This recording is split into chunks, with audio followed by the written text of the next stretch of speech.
दृश्य शब्द वीडियो श्रृंखला की सीरीज में आज जिस विषय पे मैं आपसे बातचीत करना चाहता हूँ या मैं कोशिश करूँगा कि इस 20-22 मिनट में मैं आपको जिस विषय के बारे में जानकारी दूँ वो विषय है पटकथा लेखन, यानी एक स्क्रिप्ट का लेखन, जिसे हम टेक्निकल लैंग्वेज में, तकनीकी भाषा में स्क्रीन प्ले भी कहते हैं। ये बिल्कुल श्योर है कि जब आप एक स्क्रिप्ट लिखना चाहते हैं, एक स्क्रीन प्ले लिखना चाहते हैं, तो उसकी सबसे बुनियादी ज़रूरत एक कहानी की होती है। आपके पास एक कहानी होनी चाहिए जिस कहानी को आप एक स्क्रिप्ट में, एक स्क्रीन प्ले में बदलते हैं। अब यहाँ से जो तलाश होती है वो एक कहानी की होती है जिसको आप एक स्क्रिप्ट में कन्वर्ट करेंगे। वो कहानी आपको कहाँ से मिले, वो विचार आपको कहाँ से मिले, इसके कई अलग अलग माध्यम हैं। बुनियादी तौर पे एक स्क्रिप्ट राइटर होने के लिए, स्क्रीन प्ले राइटर होने के लिए आपका मूलतः एक लेखक होना ज़रूरी है। यदि आप अपने विचारों को अच्छे तरीके से लिख पाते हैं, संप्रेषित कर पाते हैं, जो आप कहना चाहते हैं लगभग वही बात सामने वाले श्रोता तक या पाठक तक पहुंच पाती है, तो आप एक बेहतर लेखक हैं। और अगर आप बेहतर लेखक हैं और उसके साथ सिनेमैटिक ग्रामर या स्क्रीन प्ले ग्रामर अगर आप जानते हैं, तो आप एक बेहतरीन या एक बेहतर स्क्रिप्ट राइटर हो सकते हैं।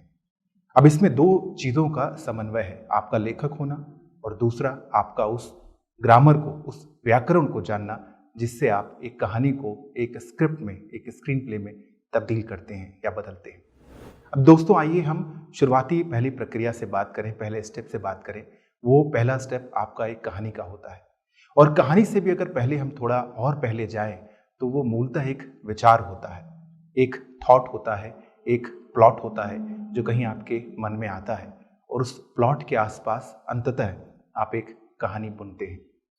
अगर आप खुद उस कहानी को लिखना चाहते हैं, जो विचार आपके मन में आया है, तो आप उसको लिख सकते हैं, या एक कहानी को प्राप्त करने के लिए जिस पे आप स्क्रिप्ट या स्क्रीन प्ले लिखना चाहते हैं, कई और माध्यम हो सकते हैं। पहले हम उस विषय पर बात करेंगे कि अगर आप खुद लिखना चाहते हैं तो आप क्या क्या प्रक्रिया से गुजर कर और किस ग्रामर को, किस व्याकरण को फॉलो करते हुए अंततः एक बेहतर कहानी लिख सकते हैं।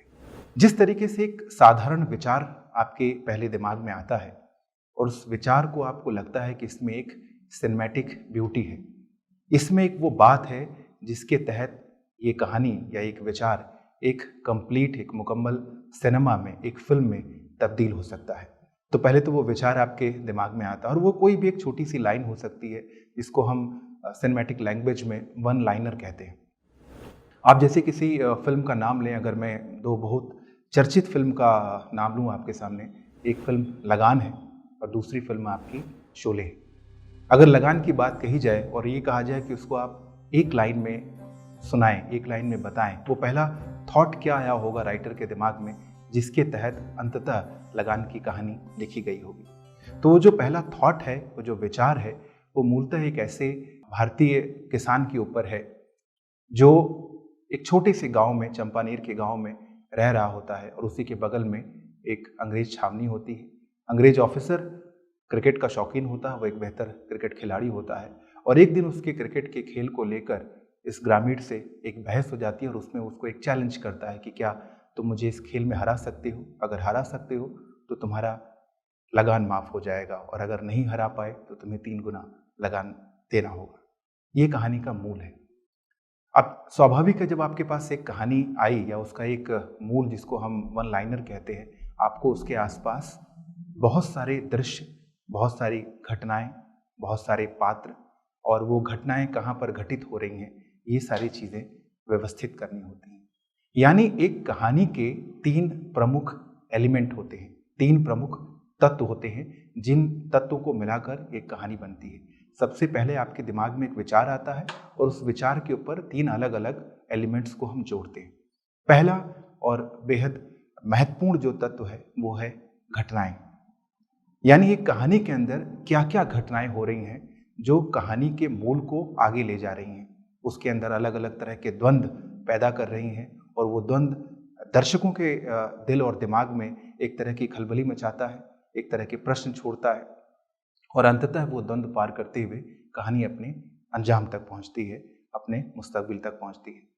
तो इस तरीके से आपको एक कहानी के अंदर बहुत सारी घटनाओं को वीव करना होता है, उनको बुनना होता है, और वो घटनाएं आपस में एक दूसरे से जुड़ी हों, यानी उन घटनाओं के बीच में एक प्रवाह हो, उनके बीच में एक लूसिडिटी हो, एक तारतम्य हो, उनके बीच में एक जुड़ाव हो। ये बहुत ज़रूरी है। ऐसा नहीं कि पहली घटना दूसरी घटना से कहीं रिलेट नहीं करती, दूसरी तीसरी से कहीं रिलेट नहीं करती। तो जो आप घटनाएं लिखें उनके बीच में आपस में एक तारतम्य होना चाहिए। ये इसकी पहली शर्त है कहानी की। कहानी का दूसरा और बेहद इम्पॉर्टेंट जो एलिमेंट है, जो तत्व है, वो है पात्र। कहानी के चरित्र क्या है, कहानी का किरदार क्या है, या यूं मैं कहूँ कि कहानी के कौन कौन से प्रमुख किरदार हैं। फिर हम किरदार की बात करते हैं और उन किरदारों को डेवलप करते हैं। जब हम कहानी के पात्र की बात करते हैं, अगर हम सिनेमा में कहानी के पात्र की बात करते हैं, तो पात्र कई अलग अलग तरीके के होते हैं। एक पात्र होता है जिसको हम बोलते हैं मुख्य किरदार, या जिसको हम टेक्निकल लैंग्वेज में 3 डायमेंशनल कैरेक्टर कहते हैं। ये सबसे प्रमुख किरदार होता है जो कहानी को लेकर आगे बढ़ता है। ये पुरुष भी हो सकता है, ये महिला हो सकती है, या ये दोनों हो सकते हैं। तो ये सबसे महत्वपूर्ण किरदार होता है जिसके ऊपर कहानी बेस्ड होती है। प्रमुख किरदार, 3 डायमेंशनल कैरेक्टर। इसके बाद जो दूसरे किरदार आते हैं जिनको हम 2 डायमेंशनल कैरेक्टर कहते हैं। ये कहानी के बुनावट में कहानी को ज़्यादा मजबूत धरातल देते हैं, ये कहानी को आधार देते हैं, ये कहानी को गति प्रदान करने में अपना जोर लगाते हैं, पुश करते हैं कहानी को अपने अपने तरीके से। ये 2 डायमेंशनल कैरेक्टर होते हैं। अक्सर जो इस तरह के किरदार होते हैं वो, जिनको आप चरित्र किरदार भी कहते हैं, जिनको कई बार हम कैमियो भी कहते हैं, जिनको सपोर्टिंग कास्ट कहते हैं, ये वो किरदार होते हैं जो कहानी के लिए ज़रूरी भी होते हैं, लेकिन ऐसा भी नहीं कि उनके बिना कहानी संभव नहीं हो सकती, लेकिन कहानी की मजबूती के लिए वो ज़रूरी किरदार होते हैं। ये 2 डायमेंशनल कैरेक्टर होते हैं। फिर 1 डायमेंशनल कैरेक्टर होता है जो बेसिकली एक कहानी की अगर मैं कहूँ कि उसकी जो एक बहुत सघन बुनावट है, उसमें जहाँ जहाँ भी गैप रह गया है, जहाँ जहाँ भी कहीं आपको लगता है कि इसमें एक छोटा सा होल दिखाई दे रहा है, उस होल को फिल करने का काम, यानी फिलर का काम करते हैं, ये 1 डायमेंशनल कैरेक्टर होते हैं। आपने देखा होगा बहुत सारी फिल्म में बहुत सारे ऐसे किरदार होते हैं जिन किरदारों का कोई डायलॉग नहीं होता, वो सिर्फ फिजिकली उस पर्टिकुलर सीन में, उस दृश्य में उपस्थित होते हैं, लेकिन उनका उपस्थित होना बेहद ज़रूरी होता है क्योंकि वो दृश्य की डिमांड होती है। जैसे मैं एग्जांपल आपको दूं, कोई अस्पताल का सीन है, उसमें अस्पताल में एक डॉक्टर है जो पेशेंट से या पेशेंट के परिवार वालों से बात कर रहा है। अगल बगल और कई पेशेंट लेटे हुए हैं, कोई नर्स है जो शायद सुई लगा रही है, दूसरे कर्मचारी हैं जो अपना अपना काम कर रहे हैं, जिनका कोई संवाद नहीं है, वो अपने काम में लगे हुए हैं और संवाद 2 लोगों के बीच में ही चल रहा है। लेकिन अगर इन सारे लोगों को हम उस दृश्य से हटा दें क्योंकि इनका कोई संवाद नहीं है, तो आपका वो दृश्य बहुत कमज़ोर हो जाएगा, वो बहुत बनावटी लगेगा कि ऐसा संभव कैसे है कि एक अस्पताल में सिर्फ 2 लोग बात कर रहे हैं और आसपास कुछ नहीं है। तो वो जो फिलर का काम है ये 1 डायमेंशनल जो कैरेक्टर होते हैं वो करते हैं। ऐसे ही अगर आप एक पुलिस स्टेशन का अगर आप एक दृश्य सोचें, जो आपने बहुत सारी फिल्म में देखा होगा, तो उसमें मुख्य जो इंस्पेक्टर है या इन्वेस्टिगेशन ऑफिसर होता है, उसके आसपास बहुत सारे हवलदार, पुलिस के लोग, कुछ कैदी जो हवालात में बंद होते हैं, जो अक्सर कोई इनका संवाद नहीं होता, लेकिन उस दृश्य को भरने के लिए, उसकी विश्वसनीयता को बढ़ाने के लिए वो वहाँ पे मौजूद रहते हैं।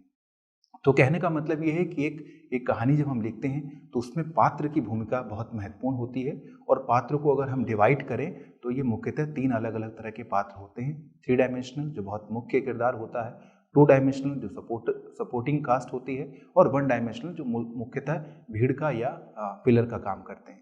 ये दूसरा सबसे महत्वपूर्ण एलिमेंट है। पहला एलिमेंट जैसे मैंने बताया कहानी का कि घटनाएं होती हैं, दूसरा जो इम्पॉर्टेंट एलिमेंट है वो उसके पात्र होते हैं, और तीसरा जो महत्वपूर्ण घटक या महत्वपूर्ण तत्व एलिमेंट होता है वो सेटिंग, यानी वो लोकेशन, वो जगह जहाँ पर ये घटनाएं घट रही हैं।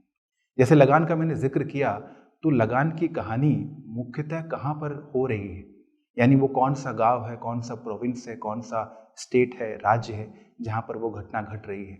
अगर किसी और फिल्म की हम बात करें तो उसका जो कहानी का जो बैकग्राउंड है, वो कहानी जहाँ घट रही है वो लंदन है, वो मैसूर है, वो मुंबई है, वो लखनऊ है या जयपुर है, वो घटना घट कहाँ पर रही है, वो जगह कौन सी है, वो सेटिंग कौन सी है, ये आपकी तीसरी महत्वपूर्ण कड़ी में आता है एक कहानी लिखने की।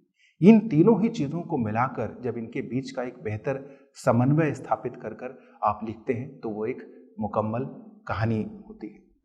जब आपके पास एक कहानी आ गई और आपने देखा कि कहानी बहुत रोचक भी है, क्योंकि किरदार के लिए एक बहुत ज़रूरी है कि उस किरदार के लिए एक मोटिव होना चाहिए। आपका जो मुख्य किरदार है वो पूरी कहानी में कर क्या रहा है, क्या उसके पास कोई एक स्ट्रांग मोटिव है, एक उद्देश्य है, इस उद्देश्य की पूर्ति के लिए वो उस पूरी कहानी में संघर्ष करता है। जितना कठिन संघर्ष उसका होगा उतना बेहतर आपका नायक नजर आएगा। तो ये बहुत ज़रूरी है कि अगर आप किसी किरदार को जब गढ़ रहे हों एक कहानी के अंदर, तो आपका जो मुख्य किरदार है उस किरदार के आसपास जितनी संघर्ष गाथाएं आप गढ़ेंगे लिखेंगे उतना आपका किरदार ज़्यादा मजबूत होगा, क्योंकि अंततः उन सारी संघर्षों से उनसे पार पार कर वो कामयाबी की ओर जाएगा, और जब वो कामयाब होगा तो उसका हीरोइज्म या उसका जो मोटिव है वो मोटिव सक्सेसफुल होगा और वो आपकी कहानी एक बेहतर तरीके से आगे बढ़ेगी और अंततः अपने अंजाम तक पहुंचेगी। तो आपको ये भी बहुत ध्यान रखना है कि जब आप कोई कहानी लिखें तो आपका जो मुख्य किरदार है उसके पास एक स्ट्रांग मोटिव होना चाहिए। जब ये सारी चीज़ें आपने लिख ली और आपकी कहानी तैयार हो गई, उसके बाद आप स्क्रिप्ट फॉर्मेट पर आते हैं। लेकिन उससे पहले का भी एक बहुत महत्वपूर्ण स्टेप है जो आपको अपनाना बहुत ज़रूरी है अगर आप सिनेमा के लिए लिखना चाहते हैं। और यही अक्सर गलती एक राइटर करता है। राइटर को ये लगता है कि वो बहुत अच्छा लिखता है और इसलिए वो एक अच्छी कहानी सिनेमा के लिए लिख सकता है, एक स्क्रिप्ट के लिए लिख सकता है। लेकिन आप एक अच्छे लिटरेचर के राइटर हैं या एक अच्छे राइटर हैं, लेकिन सिनेमा का ग्रामर अगर आपको नहीं पता, सिनेमा का व्याकरण अगर आपको नहीं पता, तो बहुत अच्छे राइटर होने के बावजूद भी एक अच्छी सिनेमा की कहानी आप नहीं लिख सकते या स्क्रिप्ट आप नहीं लिख सकते। तो इसलिए ये ग्रामर जानना आपके लिए बहुत ज़रूरी है। आपके पास जब एक कहानी आ गई, उस कहानी को आपको 3 अलग अलग हिस्सों में डिवाइड करना है। जो आपने अगर पढ़ा होगा वो 3 प्लॉट स्ट्रक्चर कहलाता है या 3 एक्ट स्ट्रक्चर कहलाता है। यानी एक मुकम्मल कहानी को आपको 3 हिस्सों में डिवाइड करना है।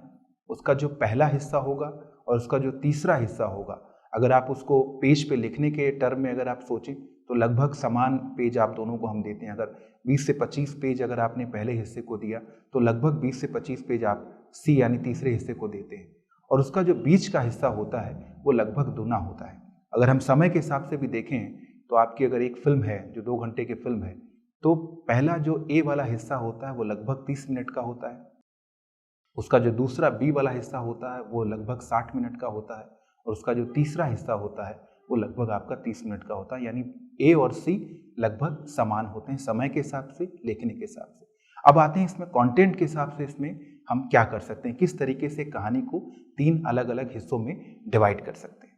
जो पहला आपका हिस्सा है वो हिस्सा बेसिकली उस कहानी की इंट्रोडक्शन का होता है, उस कहानी के सेटअप का होता है, और कहानी के साथ जो कहानी के किरदार हैं उनके इंट्रोडक्शन का होता है।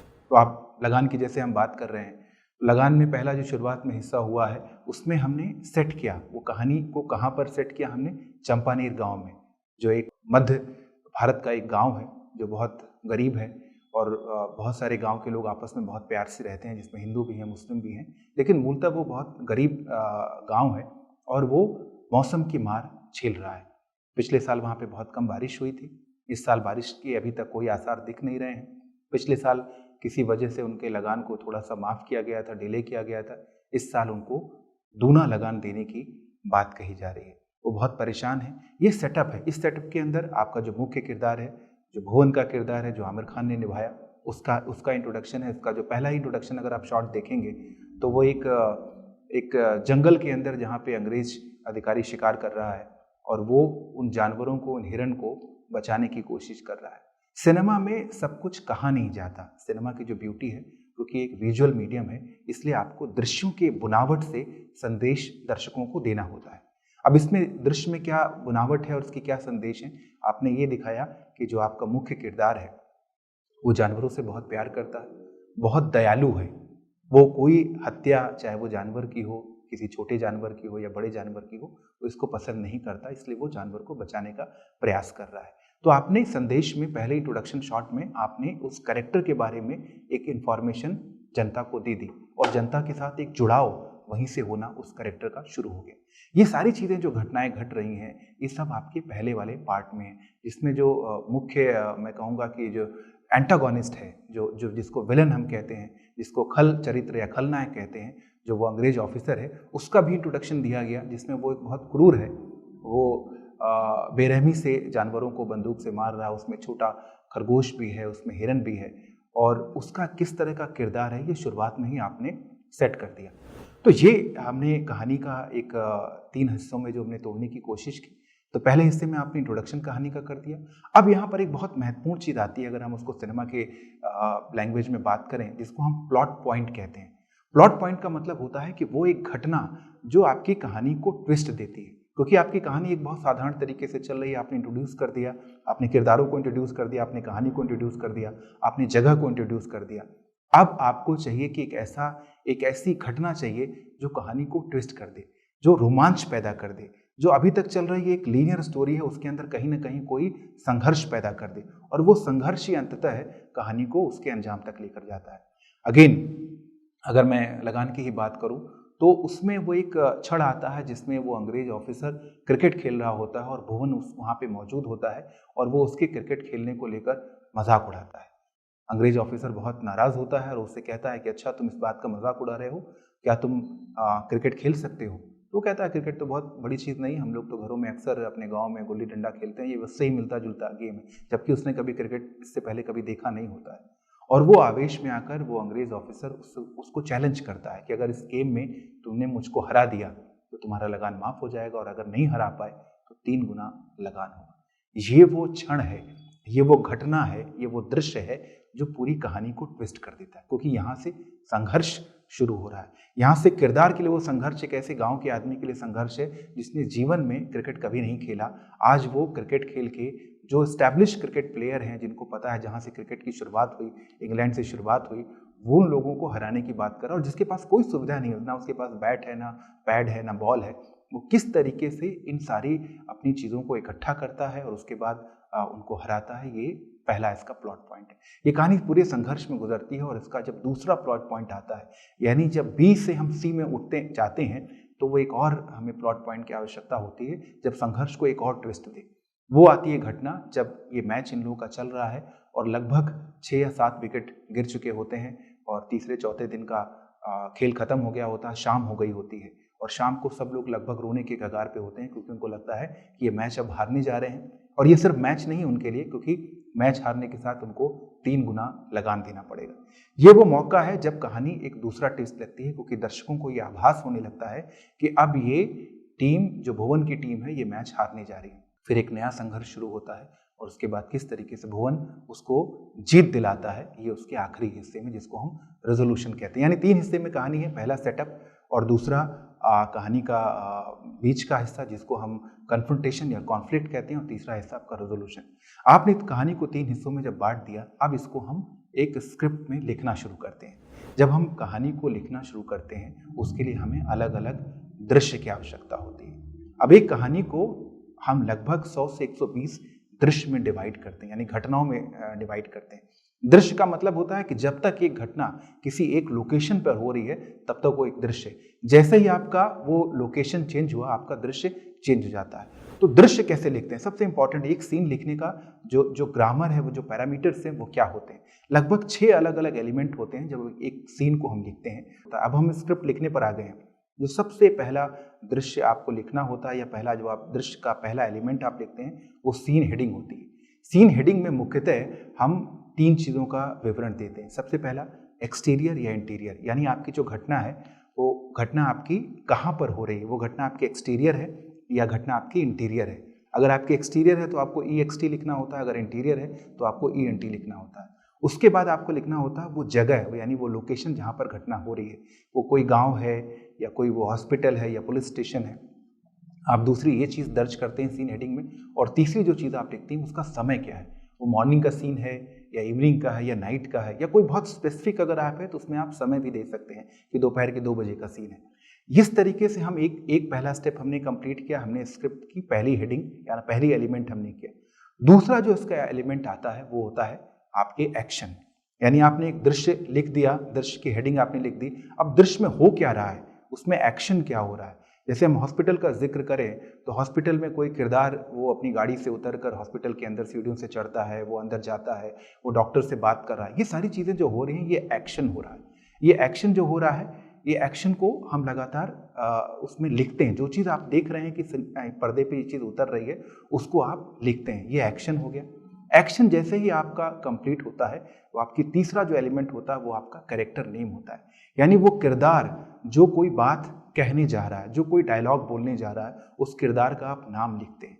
उसका नाम विकास है तो आप लिखेंगे उसको सेंटर में विकास। उसकी अगर पहली बार आप उसके बारे में कोई चीज़ लिख रहे हैं तो ब्रैकेट में उसकी आप एज या उसकी कोई और खासियत है तो आप वो भी लिख सकते हैं। इसके बाद की जो चीज़ आती है उसको हम कहते हैं पैरेंथेटिकल। पैरेंथेटिकल का मतलब वो जो डायलॉग बोलने जा रहा है वो किस भाव के साथ बोलने जा रहा है। वो गुस्से में बात कह रहा है या मुस्कुराते हुए कोई कह रहा है या चीखते हुए कोई बात कह रहा है, ये पैरेंथेटिकल में आता है। उसको हम मेंशन करते हैं ब्रैकेट के अंदर कि वो चिल्लाते हुए कह रहा है, मुस्कुराते हुए कह रहा है। और उसके बाद आता है आपका संवाद यानी डायलॉग। जो भी वो डायलॉग बोल रहा है उस डायलॉग को आपको दर्ज करना होता है, उसको लिखना होता है। और डायलॉग लिखते समय कुछ चीज़ें आपको बहुत ज़रूरी होती हैं जिसका ध्यान रखना होता है। सबसे इंपॉर्टेंट है कि आपके किरदार का सोशल बैकग्राउंड क्या है, उसका इकोनॉमिकल बैकग्राउंड क्या है, उसका एजुकेशनल बैकग्राउंड क्या है, कल्चरल बैकग्राउंड क्या है। जब ये सारी चीज़ें आपको पता होती हैं तब उसके लिए आप माकूल डायलॉग लिख सकते हैं। वो मिसमैच नहीं होना चाहिए। यानी अगर कोई एक पुलिस इंस्पेक्टर है और उसका जो सोशल और इकोनॉमिकल बैकग्राउंड अलग तरह का है, उससे उसकी जो संवाद की भाषा आपने बहुत साहित्यिक भाषा कर रखी है, तो वो मिसमैच हो जाएगा। इसी तरीके से कोई व्यक्ति अगर मान लीजिए कि मुंबई की झोपड़पट्टी का रहने वाला व्यक्ति है जो आपके मुख्य किरदार है, और वो कोई संवाद इस्तेमाल कर रहा है और उसकी संवाद में अगर आपने कोई लखनवी तहजीब जैसी बात आपने लिखी, वैसे डायलॉग लिखे, तो ये भी मिसमैच होगा। तो आप उस टाइम पे एक बहुत अच्छे राइटर होने का प्रयास ना करें, उसमें बड़ी खूबसूरत बात लिखने का प्रयास ना करें, बल्कि प्रयास ये करें कि आपका किरदार जो है वो किरदार का बैकग्राउंड क्या है, उसके बैकग्राउंड को ध्यान में रखते हुए फिर आप उसके लिए डायलॉग लिखें। वो आपका डायलॉग वाला हिस्सा आ जाता है। और डायलॉग के अंत में जब डायलॉग खत्म हो जाते हैं उसके बाद होता है ट्रांजिशन। यानी वो आपका वो सीन खत्म हो रहा है, उस सीन खत्म होने के बाद आपका नेक्स्ट सीन क्या होगा, और नेक्स्ट सीन के बीच की जो कड़ी है जिसको हम ट्रांजिशन कहते हैं, वो क्या होगा। वो डिसॉल्व होगा या वो कट होगा या वो फेड इन होगा, फेड आउट होगा। ये जो तकनीकी टर्म है ये वहाँ पे हम दर्ज करते हैं। इस तरीके से आपका एक दृश्य कंप्लीट होता है और इसी तरह के मल्टीपल दृश्य को मिलाकर अंततः आपकी एक स्क्रिप्ट कंप्लीट होती है।